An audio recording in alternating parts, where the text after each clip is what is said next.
Hello everyone, this is Manisha Reja from New English High School and Junior College. This is the second session of our chapter number 2, that is Introduction to Search Engine Optimization. Last lecture में हमने देखा था कि search engine optimisation क्या होता है, search engine क्या होता है एंड उसको किस तरह से ऑप्टिमाइज किया जाता है.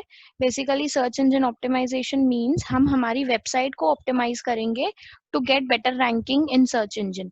लाइक अगर मेरी वेबसाइट पे कोई इन्फॉर्मेशन है और कोई यूजर उसको सर्च कर रहा है तो मेरी इन्फॉर्मेशन जो है वो टॉप रैंकिंग में मेरी वेबसाइट टॉप रैंकिंग में किस तरह से आनी चाहिए, उसके लिए क्या काम करना चाहिए हमको, वो हम सीखते हैं सर्च इंजन ऑप्टिमाइजेशन में. जिसमें हमने देखा था कि दो टाइप की सर्च इंजन ऑप्टिमाइजेशन होता है, एक ऑन पेज एंड एक off page. On page search engine optimization means जो इन्फॉर्मेशन एंड यूजर को दिखाई देगी उसको किस तरह से ऑप्टिमाइज करना है. एंड ऑफ पेज मतलब बैकग्राउंड में हमारी वेबसाइट का नेटवर्क, हमारी वेबसाइट का रिलेशनशिप, हमारी वेबसाइट दूसरी वेबसाइट को किस तरह से रेफर करती है, उस सबको के ऊपर जब हम काम करते हैं तो उसको उसको कहा जाता है off page search engine optimization. Then उसके बाद हमने देखे थे कि सर्च इंजन को ऑप्टिमाइज करने के दो तरीके हैं, एक व्हाइट हैट एसईओ एंड एक है black hat SEO. White hat SEO is recommended by the search engine, और you can say search engine की जो ऑप्टिमाइजेशन की जो टेक्निक्स हैं उसमें रिकमेंडेड कुछ सेटिंग्स, कुछ पार्ट्स, कुछ डिजाइंस दी गई हैं जिनको हम यूज करते हैं. They are the genuine ways of optimizing a website. दूसरा आता है black hat SEO. Black hat SEO में हमने देखा था कि this is the manipulative way, ये सीधा रास्ता नहीं है. These techniques, these tools nobody suggest for the optimization. ये हम सिर्फ हमारी जो सर्च इंजन है उसको मैनिपुलेट करने की कोशिश कर रहे हैं और उस हमारी वेबसाइट को बेस्ट रैंकिंग में लाने की कोशिश कर रहे हैं. नाउ नेक्स्ट आज हम लोग देखेंगे कि how to optimize a website. Now website को ऑप्टिमाइज करने के लिए वेबसाइट के अलग अलग पार्ट्स के ऊपर काम करना होता है. As you can see there is an image जिसमें आपको दिखाई दे रहा है कि एक वेबसाइट है, उसके ऊपर मल्टीपल लोग काम कर रहे हैं. कोई नेटवर्क पे काम कर रहा है, कोई सर्च पे काम कर रहा है, कोई कंटेंट पे काम कर रहा है, कोई उसके डिस्प्ले वाले part, that is how the page will appear on the screen, उसके ऊपर काम कर रहा है.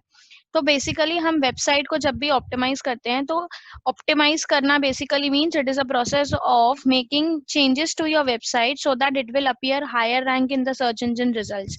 क्या कर रहे हैं हम, हमारी वेबसाइट को इस तरह से ऑप्टिमाइज करेंगे, इस तरह से उसमें चेंजेस करेंगे, इस तरह से उसको डिजाइन करेंगे ताकि हमारा जो वेब पेज है, जो हमारी वेबसाइट है, वो सर्च इंजन के रिजल्ट में हायर रैंकिंग में अपीयर हो सके. So there are various sections of a website which can be optimized for better SEO. Some of the following ways to optimize the web page are. Now सबसे पहले जो user को दिखाई देगा वो क्या होगा, it will be a page. So सबसे पहला ऑप्टिमाइजेशन आता है page structure optimisation. Page structure optimisation में हम देखेंगे कि हम जब हमारा पेज डिजाइन कर रहे हैं तो हमें किन किन चीजों का ध्यान रखना है. Now as you all know कि हम लोग वेब डिजाइनिंग के लिए अलग अलग सॉफ्टवेयर, अलग अलग लैंग्वेजेस यूज करते हैं, जिसमें सबसे मोस्ट कॉमनली यूज्ड हमारा HTML. HTML से हम हमारा वेब पेज डिजाइन करते हैं. तो हमारा जो HTML का जो भी प्रोग्राम होगा, it will always start with doc type HTML. Now what is doc type HTML tag? It will indicate the browser, it will tell to the browser that the contents of this page are nothing but the web page.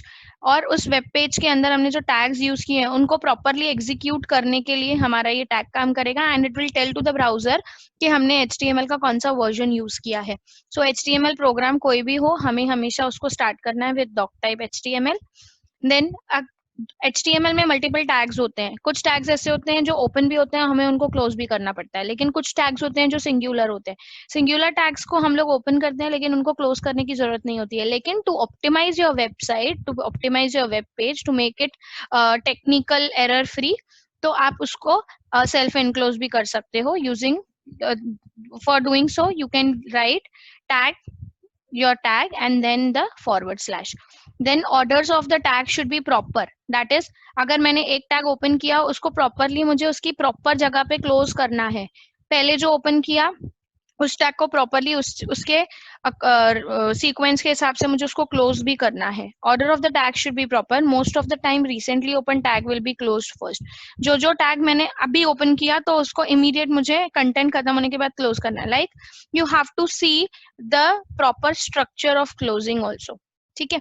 Next आता है दूसरे भी कुछ recommendations हैं, जिसमें सबसे पहले आता है टाइटल। नाउ टाइटल एक ऐसी चीज होती है जिसके ऊपर यूजर की सबसे पहले नजर जाती है। तो हमारी वेबसाइट का जो टाइटल होना चाहिए वो हमारी उसका जो कंटेंट होना चाहिए, it should be up to 60 characters including spaces.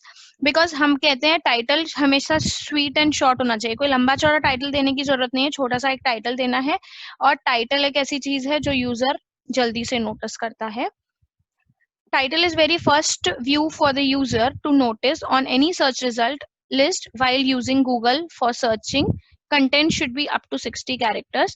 Meta description tag. A meta description tag, sometimes called as a meta description attribute, is an HTML element that describes and summarizes the contents of your page for the benefit of user and search engine. Now meta description tag क्या करेगा? Meta description tag जो है वो describe करेगा कि आपने जो website बनाई है, आपने जो वेब पेज बनाया है, उस वेब पेज में क्या कंटेंट है। बेसिकली आपके वेबसाइट की समरी वो डिफाइन करेगा for the user also and for the search engine also. जब भी हम कोई भी वेबसाइट बनाते हैं तो उसमें मेटा डिस्क्रिप्शन टैग देना जरूरी होता है, ताकि सर्च इंजन भी उसको इजीली आइडेंटिफाई करके सर्च रिजल्ट्स में दिखा सके। तो मेटा डिस्क्रिप्शन टैग जो है हम लोगों को यूज करना चाहिए to describe this, to give the summary of our web pages. The meta description should be up to between 70 to 160 characters including spaces. Now ये जो डिस्क्रिप्शन है इसको भी हमें बहुत लंबा चौड़ा नहीं खींचना है, it is a summary, so you have to summarize your content up to 160 characters. Then headings. Now headings plays a very important role. Headings, किसी भी चीज को अगर हम लोग headings देते हैं तो सामने वाले को, यूजर को अंडरस्टैंड करने में, उसको समझने में इजी होता है। अगर कोई हेडिंग्स के बिना हम लोग कंटेंट देखते हैं तो it looks less attractive, proper structure नहीं होता है, तो दिखने में भी अच्छा नहीं दिखता है। प्लस यूजर को मेनी टाइम्स अगर पूरा कंटेंट एक साथ दिखाई देता है तो हम लोग पढ़ने में लीस्ट इंटरेस्टेड होते हैं। सो अगर प्रॉपरली हेडिंग्स के साथ हम उसको अलाइन करते हैं, प्रॉपरली डिजाइन करते हैं, तो it looks better for viewing purpose also and for understanding purpose also. Then image tag. अब हमने देखा होगा कि वेबसाइट्स में आजकल इमेजेस तो कॉमन हो गई हैं, तो इमेजेस मेनी टाइम्स ऐसा भी होता है कि कोई कोई इमेज लोड नहीं होती है। अब इमेज लोड नहीं हो रही है तो उस इमेज में क्या है वो मुझे कैसे पता चलेगा? वो मुझे पता चलेगा उसके डिस्क्रिप्शन एट्रीब्यूट से, that is the alt attribute. Now alt attribute gives the information about an image, so even if the image is not loaded it gives you the image related information. Like मैंने एक image insert की, वो display नहीं हो रही है, वो image के अंदर क्या कंटेंट है वो मैं ऑल्ट एट्रीब्यूट के अंदर लिख दूंगी। सो इन केस अगर मेरा इमेज लोड नहीं हो रहा है तो इमेज के बारे में इंफॉर्मेशन देगा मेरा alt attribute. So you must always use image tag along with alt attribute. Next you can see the content structure किस तरह से होता है। जैसे मैंने आपको कहा कि पहले पहले टाइटल होना चाहिए, देन मेटा डिस्क्रिप्शन होना चाहिए, then you should give proper headings, proper content, उसके लिए भी हमें प्रॉपर सब हेडर टैग्स यूज करने चाहिए। देन इमेजेस को ऑल्ट एट्रीब्यूट के साथ यूज करना चाहिए। ना इन केस अगर आपके वेब पेज में लिंक्स हैं तो links should be at the bottom. Then उसके बाद calls to action. Calls to action मतलब ये एक्शन बटन होते हैं। लाइक हमने देखा है मेनी टाइम्स, हम किसी वेबसाइट पे विजिट करते हैं, वहां पर बटन होता है क्लिक हियर और क्लिक हियर टू रजिस्टर और पे नाउ, ऐसे बटन्स होते हैं। They are nothing but the calls to action, मतलब हम उससे कुछ ना कुछ एक्शन करने वाले हैं। सो ये स्ट्रक्चर है हमारे एक वेब पेज का जो हमें प्रॉपरली फॉलो करना चाहिए to optimize the web page. Next आता है कीवर्ड्स। नाउ कीवर्ड्स क्या होते हैं? जब भी हम कुछ सर्च करते हैं तो जो वर्ड आप यूज कर रहे हो ना उसको हम कीवर्ड कहते हैं। In terms of search engine optimization, they are the words or phrases that searchers enter into the search engine. Search engine में, Google में आप जो word लिखते हो ना सर्च करने के लिए, उसको हम बोलते हैं keyword. It is also called as search query. Basically you are querying to the search engine, तो इसीलिए उसको search query कहा जाता है। Keywords are very important words or phrase related to the developed website content. जो भी website आप बना रहे हो उसके लिए keywords बहुत important रोल प्ले करता है, क्योंकि ब्राउजर क्या करेगा? आपकी वेबसाइट नहीं चेक करेगा, आपके कीवर्ड्स चेक करेगा कि आपने जो वेबसाइट बनाई है वो किन किन वर्ड से रिलेटेड है और यूजर ने कौन से वर्ड सर्च किए। अगर वो दोनों मैच होते हैं तो वो आपकी वेबसाइट को रैंकिंग में दिखाता है। Next is a list of keywords needs to be carefully chosen to optimize the search engine. अब कीवर्ड्स को चूज करना बहुत इंपॉर्टेंट है, क्योंकि आपने जो वेबसाइट बनाई है, यू कैन से आपके हैशटैग्स, किस तरह से आप लोग कीवर्ड्स यूज करते हो उसमें, वैसे ही यहाँ पर किसी भी वेबसाइट को जब हम डिजाइन करते हैं तो उसको बेस्ट वे से ऑप्टिमाइज करने के लिए हम लोगों को उसके प्रॉपर कीवर्ड्स चूज करने पड़ते हैं. Keywords research and analysis is important part of search engine optimization as well as search engine marketing. Search engine optimization means हम हमारी वेबसाइट को ऑप्टिमाइज कर रहे हैं, we are making it best. And search engine marketing मतलब हम हमारी website की मार्केटिंग कर रहे हैं. सो इन दोनों ही चीजों में हमारे कीवर्ड का जो रिसर्च एंड एनालिसिस है वो बहुत इंपॉर्टेंट रोल प्ले करता है. For search engine marketing one can pay for certain keywords. Now कुछ जो keywords होते हैं वो reserved होते हैं. उन keywords को अगर आपको use करना है तो we need to pay something. और अगर आप ऐसे यूजर हो जो आप पे करने के लिए willing हो, मतलब आपने कोई वेबसाइट बनाई है और आप कोई वेबसाइट के लिए कोई keywords के लिए पे करने के लिए willing हो, तो we have many websites जो various keywords available जो हम purchase करके उनको use कर सकते हैं. There are various online keyword planner tools such as Google AdWord keyword planner. Now ये क्या है? ये आपको रिकमेंडेशंस देगा कि आप ये कीवर्ड यूज कर सकते हो, ये कीवर्ड यूज कर सकते हो टू शॉर्टलिस्ट कीवर्ड्स. नाउ यहाँ पे आपको मल्टीपल लिस्ट ऑफ कीवर्ड्स मिलेगी, आप उसमें से शॉर्टलिस्ट कर सकते हो. This is more useful to compare the cost of various keywords if the website designer opts for paid search engine marketing. Now keywords अगर आप पेड वर्जन में जाना चाहते हो, पेड वर्जन ऑफ मार्केटिंग में जाना चाहते हो, तो you will get more variety of keywords and आप उनके बीच में कंपेरिजन्स भी कर सकते हो. नेक्स्ट आता है social bookmarking, search engine optimization, social bookmarking. मतलब यहाँ पर आप सोशल मीडिया का प्लेटफॉर्म यूज करोगे अपनी वेबसाइट को एनहांस करने के लिए और बेटर रैंकिंग देने के लिए. अब ये कैसे होगा? फॉर एग्जाम्पल आपने देखा होगा मेनी टाइम्स हम लोग किसी भी सोशल मीडिया, इंस्टाग्राम, फेसबुक पे आजकल विजिट करते हैं तो हमारी पोस्ट के साथ साथ बीच बीच में हमको एडवर्टाइजमेंट्स दिखाई देती हैं, किसी न किसी कंपनी की, किसी न किसी एजुकेशनल इंस्टीट्यूट की, किसी प्रोग्रामिंग की, किसी कोडिंग की क्लास की, कुछ ना कुछ हम लोगों को बीच में एडवर्टाइजमेंट दिखाई देती है या आई देती है. तो क्या होता है जब हम उस एडवर्टाइजमेंट पे क्लिक करते हैं तो हम वो एप्लीकेशन छोड़ के एक दूसरी वेबसाइट में चले जाते हैं. This is nothing but backlinking. तो सोशल मीडिया के हेल्प से, सोशल बुकमार्किंग के हेल्प से आप अपनी वेबसाइट के बुकमार्क्स बना सकते हो उस वेबसाइट पे, उस सोशल मीडिया पे जो आपके वेबसाइट पे यूजर को विजिट करने के लिए प्रोवाइड करेगा. लाइक आपके उस वेबसाइट, उस सोशल मीडिया प्लेटफॉर्म के थ्रू लोग आपकी वेबसाइट पर विजिट करेंगे. नाउ बुकमार्किंग बेसिकली होता क्या है? आपने देखा होगा हम ब्राउजर में बुकमार्क्स करके रख सकते हैं. It is a powerful tool जिससे हम हमारी अगर फॉर एग्जांपल मुझे कोई वेबसाइट है, उस वेबसाइट का नाम मुझे याद करके रखना है तो इट बिकम्स वेरी डिफिकल्ट, क्योंकि बहुत सारी वेबसाइट्स हम लोग दिन भर देखते रहते हैं. तो अगर मुझे कोई वेबसाइट अच्छी लग रही है, उसका कंटेंट अच्छा है, कोई इन्फॉर्मेशन से रिलेटेड, तो मुझे उस वेबसाइट को याद करके रखना है. तो आई हैव टू चॉइसेस, या तो मैं उसका यूआरएल कॉपी करके नोटपैड में सेव करके रखूं, या तो मैं उसको ब्राउजर में ही बुकमार्क करके रखती हूँ. टॉप राइट कॉर्नर में आपको एक स्टार दिखाई देता है, that is nothing but the bookmark. वहां पे जाके आप बुकमार्क कर सकते हो. ठीक है, तो बुकमार्क क्या करेगा? वो वेबसाइट को रिमेम्बर करके रखेगा, आपके ब्राउजर के बुकमार्क लिस्ट में ऐड कर देगा और आप जब चाहे आप उसको एक्सेस कर सकते हो. वैसे ही social bookmarking is powerful tool in promoting a website. वैसे ही हम हमारी वेबसाइट को सोशल मीडिया पे बुकमार्क करके रख देंगे तो उससे क्या होगा? हमारी वेबसाइट की अच्छी प्रमोशन होती है. It is very useful for off page search engine optimization.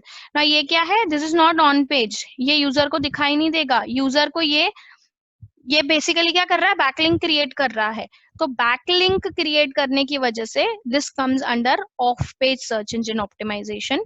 Bookmarks are websites links that are stored for future references. Future references के लिए हमने वेबसाइट, अभी मैंने आपको बताया कि मैंने उसको स्टार मार्क करके, बुक मार्क करके रख दिया. I will use it in future.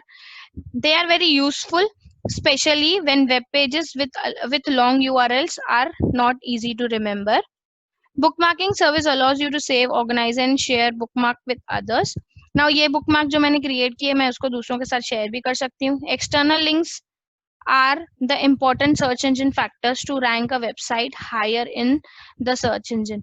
Now here it is talking about external links. Now external links कैसे क्रिएट करेंगे? वही हम हमारी सोशल मीडिया की वेबसाइट पे हमारी वेबसाइट का बुकमार्क क्रिएट करेंगे. This is nothing but the external link. External link plays very important role to rank your website higher in search engine. Because अगर मैंने अपनी वेबसाइट की लिंक किसी और वेबसाइट में क्रिएट करके रखी हुई है तो यूजर को मैं वहां पर यूजर मेरी उस वेबसाइट पे क्लिक करके, सी 100 आउट ऑफ 100 नहीं क्लिक करेंगे, लेकिन 50% भी अगर मेरी वेबसाइट पे क्लिक करके विजिट करते हैं तो मेरी रैंकिंग बढ़ती है ना। सो लिंकिंग की वजह से हमारी रैंकिंग इंप्रूव होती है। With social book marking you can quickly create high quality backlinks. अब सोशल मीडिया पे हम लोग हमारी बैक, फॉर एग्जाम्पल मैंने कुछ पोस्ट कर दिया, उस पोस्ट पे यूज अगर वो पोस्ट यूजर के काम की होगी, लाइक आजकल हम लोग देखते हैं बहुत अट्रैक्टिव अट्रैक्टिव पोस्ट आते हैं एंड हम मजबूर हो जाते हैं उन पे क्लिक करने के लिए, like we are eager to know more about it. तो हम क्या करते हैं, उस लिंक उस इमेज के ऊपर या उस एडवर्टाइजमेंट के ऊपर क्लिक कर देते हैं। जैसे ही हम क्लिक करते हैं हमको वो पर्टिकुलर वेबसाइट, वो जो सोशल मीडिया प्लेटफॉर्म है वो उसको हम दूसरी वेबसाइट के साथ वो कनेक्ट कर देता है। That is nothing but the backlink. तो सोशल बुक मार्किंग के हेल्प से आप लोग बहुत अच्छी बैकलिंक्स क्रिएट कर सकते हो। एक एग्जाम्पल दिया हुआ है, सी फॉर एग्जाम्पल ये एक फेसबुक का पेज है। फेसबुक में मुझे एक इस तरह से एडवर्टाइजमेंट दिखाई दे रही थी जिसमें 13 ईयर इंफॉर्मेशन दी गई है कि कुछ जॉब वगैरह के लिए इंफॉर्मेशन दी गई है। तो this is like attraction create किया गया है, उसके जो डिस्क्रिप्शन लिखा गया है। Then we have an image कि आप गूगल में जॉब कर सकते हो एंड ऑल दैट। फिर क्या होगा इससे, we will become more eager to know about it. जैसे ही मैं इस इमेज पे क्लिक करूंगी it will direct me to the website whitehatjr.com। This is nothing but a backlink. ये सोशल मीडिया प्लेटफॉर्म पे हमने एक बैकलिंक क्रिएट की। जैसे ही मैं इस बैकलिंक पे क्लिक करूंगी, आपको यहाँ पर दिखाई दे रहा है, ये मुझे लेकर गया एक न्यू टैब में जिसमें उनकी वो पर्टिकुलर वेबसाइट ओपन हो गई है। So we are directed to their website. This is nothing but social bookmarking. Next आता है सोशल मीडिया ऑप्टिमाइजेशन। अब सोशल मीडिया पे जितना ज्यादा प्रमोट करेंगे उतनी हमारी वेबसाइट की रैंकिंग बढ़ेगी। So social media optimisation is the process of increasing awareness of the product, brand, event by using a number of social media outlets and communities to generate viral publicity। क्या कहा मैंने, जितना ज्यादा हम हमारी website को viral करेंगे, जितना ज्यादा हम सोशल मीडिया के प्लेटफॉर्म पर हमारी वेबसाइट को अपलोड करते जाएंगे, लिंक्स क्रिएट करते जाएंगे, उतनी ज्यादा अवेयरनेस हमारे वेबसाइट के बारे में लोगों के अंदर आएगी। So social media optimization is similar to search engine optimization in that the goal is to drive traffic to your website। अब हम सोशल मीडिया ऑप्टिमाइजेशन क्यों कर रहे हैं, क्योंकि हमारा मेन एम क्या है कि हमारी सर्च इंजन को हमें ऑप्टिमाइज करना है। लाइक हमारी वेबसाइट पे हमको ट्रैफिक बढ़ानी है भाई। It deals with enhancing the websites ranking using interactive communities like Facebook, Twitter, blogs, forums and so on. ये सबको यूज करके बेसिकली क्या कर रहे हैं, हमारी वेबसाइट की रैंकिंग बढ़ा रहे हैं। When these communities have links to the created website, it builds familiarity and trust about the website। Now Facebook, Instagram पे links जब हम लोग create कर रहे हैं तो they are the high platforms, like high social media platforms हैं ये। इनके ऊपर जो हमारी लिंक्स क्रिएट करती हैं तो लोगों के अंदर फेमिलियरिटी और ट्रस्ट इंक्रीज होता है फॉर अ पर्टिकुलर वेबसाइट। अभी जैसे मैंने आपको ये एग्जांपल दिखाया, तो ये एग्जांपल फेसबुक पे दिखाई दे रहा है। व्हाइट हैट कंपनी ने हम सोशल मीडिया पे अपना एडवर्टाइजमेंट डाला है, तो जरूर वो जेन्युइन होंगे। तो इससे क्या पता चलता है कि हम उनके साथ ज्यादा फेमिलियर भी होते हैं when we get these advertisements, plus हमारा ट्रस्ट भी उनके ऊपर इंक्रीज होता है। देन नेक्स्ट आता है search engine backlinks. Now backlinks क्या होता है, अभी अभी हमने देखा, एक वेबसाइट दूसरी वेबसाइट को, दूसरी फेसबुक आपकी वेबसाइट को रिकमेंड कर रहा है, तो जैसे ही फेसबुक की पे उस पोस्ट पे मैं क्लिक करूंगी तो आपकी वेबसाइट ओपन हो जाएगी। This is nothing but backlink. Like other website के ऊपर आपने एक लिंक बनाई है, जैसे ही आप उस पर क्लिक करते हो तो आपकी वेबसाइट ओपन हो जाएगी। This is called as backlink. तो बैकलिंक पे हमें किस तरह से काम करना है, backlink are the link on which when clicked takes the user to another site। Backlinks are especially valuable for search engine because they contribute to the overall strength and value of the content। They play a very important role। They also represent a vote of confidence from one site to another site। अगर कोई और website आपकी website को recommend कर रही है तो जरूर एक कॉन्फिडेंस होगा उनको। अगर फॉर एग्जाम्पल आप न्यू इंग्लिश कॉलेज में पढ़ते हो, you are getting better services, आपको किसी कंपनी में काम करते हो, you are getting good salary, आपको अच्छा काम मिल रहा है, आप किसी और को रिकमेंड कब करोगे? जब आपको खुद को कॉन्फिडेंस होगा कि मैं सेटिस्फाइड हूँ।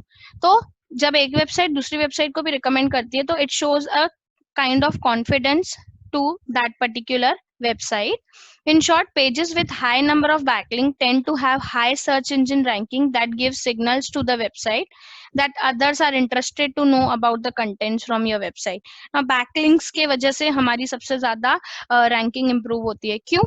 क्योंकि दूसरे लोग आपको रेकमेंड कर रहे हैं कि आप इस वेबसाइट पे जाके भी इंफॉर्मेशन देख सकते हो, जिसकी वजह से लोगों के अंदर और इंटरेस्ट क्रिएट होता है and they are more interested to know about the content of your website. Next आता है, इसके अलावा भी कुछ छोटे छोटे फैक्टर्स होते हैं जो हम लोगों को सर्च इंजन ऑप्टिमाइजेशन में लगते हैं, जिसमें सबसे पहले आता है speed of the website.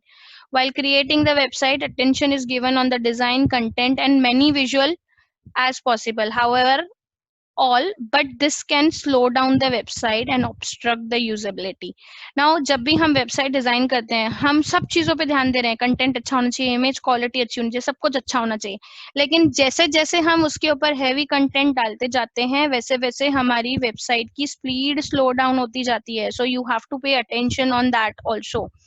Then mobile friendly websites. Now हम जो वेबसाइट बना रहे हैं to get the higher ranking, हमारी website browse desktop friendly, that is computer में भी ओपन होनी चाहिए एंड मोबाइल फ्रेंडली भी होनी चाहिए। Websites mobile friendliness has become a ranking factor for Google. क्यों? बिकॉज आजकल ज्यादातर लोग मोबाइल से ही हमारा हर काम चलता रहता है। मेरे को अगर कुछ सर्च करना है तो मैं क्या करूंगी, मेरे हाथ में स्मार्टफोन है तो स्मार्टफोन में गूगल में डालूंगी और सर्च करूंगी। तो आपको वेबसाइट ऐसी बनानी है जो मेरे मोबाइल में भी दिखनी चाहिए। पता चला आपने वेबसाइट बनाई जो डेस्कटॉप में तो बहुत अच्छी दिख रही है लेकिन उसका कंटेंट जैसे ही मोबाइल में शो कर रही हूँ तो प्रॉपर नहीं दिख रहा है। पहले आप लोगों ने नोटिस किया होगा, ऐसा होता था कि वो पूछता था कि आपको मोबाइल वेबसाइट ओपन करनी है या डेस्कटॉप वेबसाइट ओपन करनी है, लेकिन अभी हर एक वेबसाइट को उन्होंने इस तरह से डिजाइन किया गया, हर कोई वेबसाइट इस तरह से डिजाइन करता है कि वो आप डेस्कटॉप में खोलो या मोबाइल में खोलो, it is looking the same and it is giving you the same results. Hence, it is very important to ensure that the created website is mobile friendly for maximum exposure and to improve the websites ranking. अब mobile में भी खुलेगी मेरी website और desktop पे भी properly खुलेगी, proper information देगी तो मेरी रैंकिंग बढ़ेगी। Then robotex.txt। ना ये एक फाइल है जो हम लोग हमारी वेबसाइट की रूट में मतलब एक बेस में क्रिएट करके रखते हैं। This file tells the search engine which page you want to exclude from indexing. ना कभी कभी ऐसा होता है कि कुछ पेजेस हम लोग क्रिएट करके रखते हैं लेकिन वी डोंट वांट कि ये पेजेस यूजर को दिखाई देने चाहिए, तो वो robot.txt फाइल क्या करती है, उन पेजेस को हाइड करके रखती है, सर्च इंजन को बताती है कि ये फाइल्स को तुमको एक्सक्लूड करना है। For example, if you don't want a certain page और image being index then you can restrict that page from being index. कभी कभी ऐसे आपने देखा होगा हम लोग पेज पे क्लिक करने की कोशिश करते हैं लेकिन वो ओपन नहीं होता है, तो वो robot.txt फाइल में हम लोग डाल के रख देते हैं कि ये पेज ओपन नहीं होना चाहिए, मतलब वो फाइल ब्राउजर को बताएगी कि ये पेज या ये इमेज हमको यूजर को डिस्प्ले नहीं करनी है। So these are the important factors which we need to consider while optimizing a website. Next is search engine audit. This part and exercise we will be covering in the next session. So till that time, keep revising and stay safe.